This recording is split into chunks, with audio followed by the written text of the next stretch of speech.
Halo semuanya, jumpa lagi dengan saya Chow Sing Sing, kurator dari podcast Horror Night Story. Pada kesempatan kali ini saya akan menceritakan sebuah kisah seram yang pernah terjadi di suatu desa ya. Dan ini merupakan kisah nyata dari pengalaman Mas Simpleman sendiri ya. Baik, tidak usah berlama-lama, langsung saja saya ceritakan. Awalnya aku nggak yakin mau cerita ini karena dari sekian banyak pengalaman aku, ini adalah salah satu kejadian yang menurut aku paling seram, membekas bahkan sampai sekarang. Dan jujur, aku masih rada merinding kalau ingat kejadian ini. Jadi sebelum aku masuk ke ceritanya, aku cuma mau bilang, kalian boleh percaya atau nggak percaya kalau ada yang lain yang senantiasa hidup bersama kita. Terlepas dari itu, kita harus saling menghormati. Waktu itu hari mulai petang. Temanku si Adi tiba-tiba bilang sesuatu yang ganjil. Bro, lu nggak pulang? Bentar lagi maghrib loh. Aku bingung karena nggak biasanya Adi atau teman-temanku yang lain menyuruhku pulang di saat maghrib. Karena maghrib waktu yang tergolong masih sore bagiku.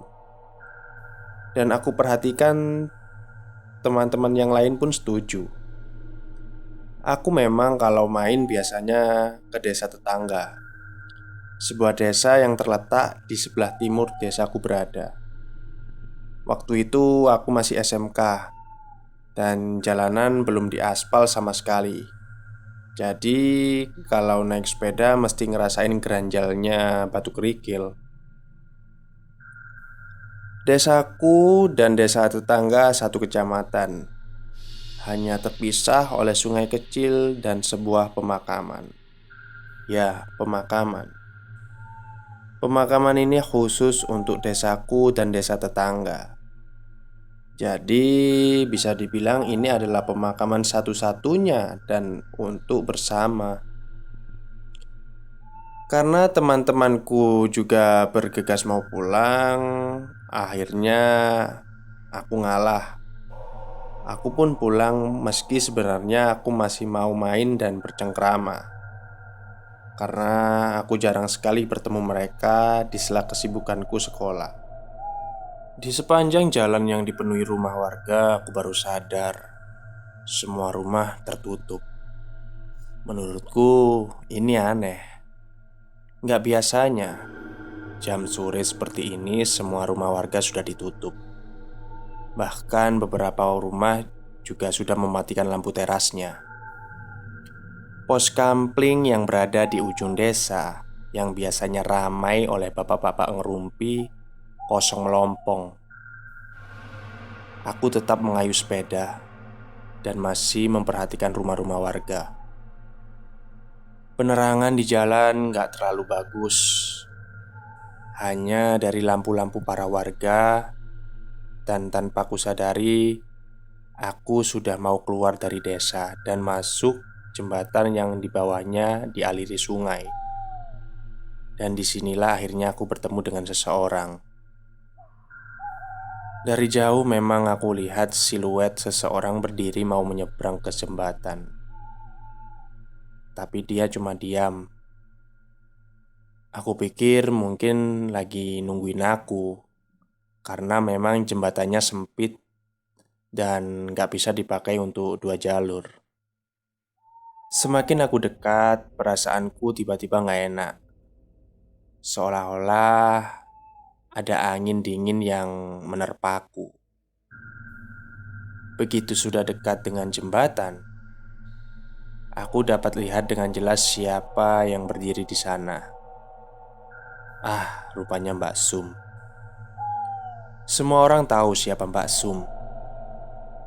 Beliau adalah warga desa tetangga tempatku main sebelumnya. Gak ada pecel yang seenak buatannya Mbak Sum. Itulah kenapa beliau sangat terkenal. Begitu kami pas-pasan, aku menyapa beliau seperti aku menyapa warga lainnya. "Monggo." Tapi aneh, Mbak Sum tidak menjawab salamku. Beliau cuma berdiri, matanya kosong melihat jalan menuju pemakaman. Aku pikir mungkin beliau tidak dengar salamku. Jadi, aku lanjut langsung masuk ke jalur pemakaman. Meski pemakaman, aku sudah sering lewat sini karena memang cuma ini akses jalan menuju desa sebelah. Kecuali kalau mau muter lebih jauh lewat pabrik gula. Anehnya, petang ini aku tidak lihat siapapun yang lewat sini. Sungguh aneh.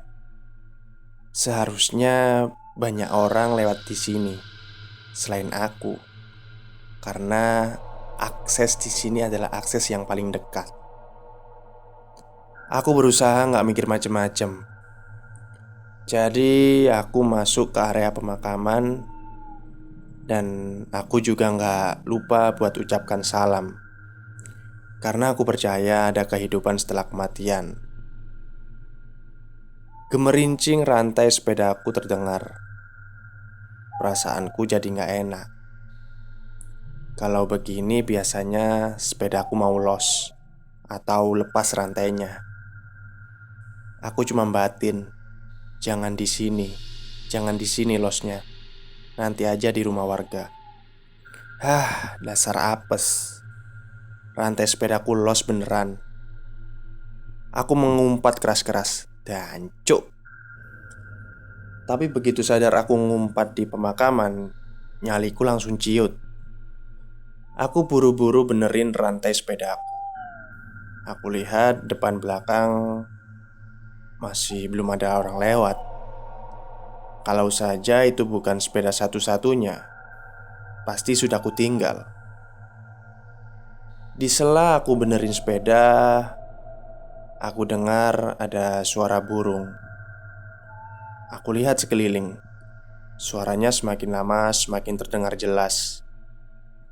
Di sini, mau nggak mau, aku akhirnya ngelihat ke area pemakaman. Pemakamannya sendiri terpisah dari jalan utama, dipisahkan oleh tembok setinggi dada orang dewasa. Waktu aku berdiri, aku bisa lihat rentetan batu nisan dan pohon kamboja di sampingnya. Tapi ada yang menarik perhatianku. Seperti di balik salah satu pohon kamboja, ada yang sedang mengintip melihatku.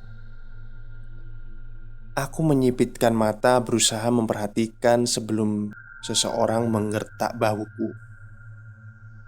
Aku berjingkat saking kagetnya.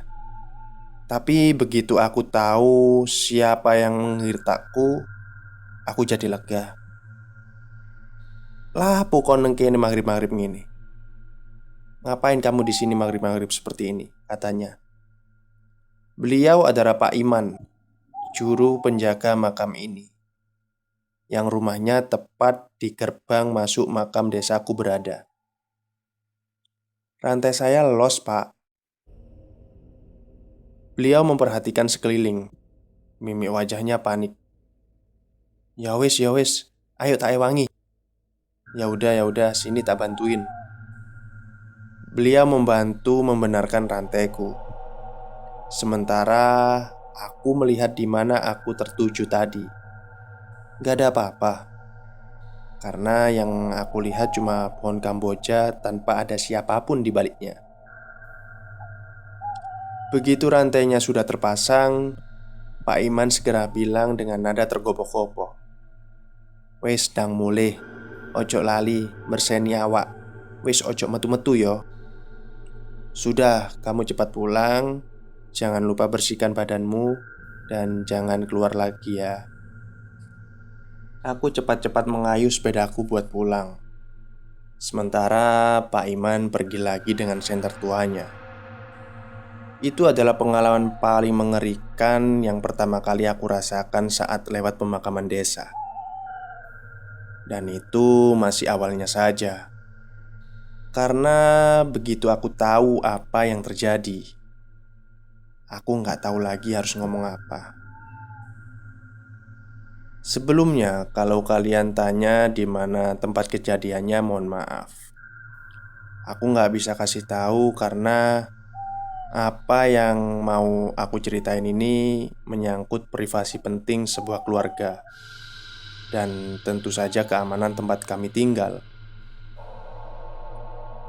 1 minggu setelah kejadian itu, aku bertemu dengan Adi di GOR yang biasa digunakan untuk olahraga. Aku dengan Adi memang beda sekolah, dan seperti yang aku bilang, aku jarang main ke desa sebelah, meski desa kami bertetangga. Adi sendiri temanku waktu SD. Aku basa-basi ngobrol sambil minum es. Ngobrol ngalur ngidul, dan tiba-tiba aku keingat kejadian petang itu. Aku ceritain semuanya, mulai dari rumah warga sampai kejadian di pemakaman yang menurutku seram. Tapi aku lupa detail cerita waktu aku bertemu dengan Mbak Sum. Awalnya Adi nggak tertarik dengan ceritaku, dan soal rumah sudah dikunci itu adalah hal yang lumrah. Aku tahu kayaknya Adi nutupin sesuatu. Aku juga cerita kalau di pemakaman kayak ada yang lihatin aku gitu di balik pohon Kamboja sebelum Pak Iman datang. Dan Adi masih tidak tertarik. Sampai akhirnya aku cerita bertemu dengan Mbak Sum di jembatan di atas aliran sungai antar desa. Di saat itu aku tahu Adi tampak pucat dan dia melihatku dengan tatapan ngeri. Adi nggak ngomong apapun. Kemudian dia pamit karena dia kudu balik ke sekolah. Aku nggak penasaran sama sekali karena memang semua rentetan kejadian ini gak ada yang perlu dibikin penasaran. Sampai akhirnya ketika aku di rumah dan nyokap bilang gak masak, aku usul sama nyokap, beli pecelnya Mbak Suma aja mak. Nyokapku cuma lihat aku dengan tatapan bingung. Loh, kamu nggak tahu? Kata nyokapku. Tahu apa mak? Kataku. Mbak Sum itu sudah meninggal 1 bulan yang lalu. Innalillahi. Aku cuma batin karena aku baru tahu sekarang. Jujur saja, aku itu orangnya memang interaksi sosialnya kurang. Jangankan dengan tetangga desa, tetangga sendiri aku kadang lupa namanya. Dan aku juga hanya berinteraksi dengan orang-orang tertentu. Aku masih gak percaya dengan apa yang aku baru dengar. Sampai aku baru ingat kejadianku bertemu dengan Mbak Sum bukannya seminggu yang lalu. Aku kaget. Aku tanya nyokap, apa nggak salah soal kapan meninggalnya Mbak Sum? Beliau cuma bilang kalau nggak salah karena nyokap ngelayat ke sana. Tapi nyokap ngerasa ada yang aneh waktu pemakaman. Aku tanya apa, tapi nyokap nggak mau kasih tahu. Katanya pamali membicarakan kematian seseorang dan nggak pantas aja yang begituan diceritakan. Aku ngedesek nyokap buat cerita karena aku sumpah penasaran sekaligus aku juga mau mastiin sekali lagi. Nyokap tetap kekeh gak mau cerita. Tapi nyokap cuma bilang gak ada yang diizinin buat lihat jasad Mbak Sum yang mau dikebumikan. Tanya aja bapakmu, dia kan ikut nguburin. Aku baru ingat bokap biasanya bantuin tiap ada pemakaman. Jadi akhirnya aku nunggu bokap pulang kerja. Oke, terima kasih kepada semua pendengar yang sudah mendengarkan cerita dari Simple Man ya. Ini adalah part satunya ya. Nanti video selanjutnya ini part 2-nya karena memang treatnya ini panjang sekali. Jadi saya bagi 2 episode. Baik, itu saja yang bisa saya ceritakan untuk malam ini. Ditunggu aja part 2-nya ya. Terima kasih kepada yang sudah mendengarkan. Selamat malam dan selamat beristirahat.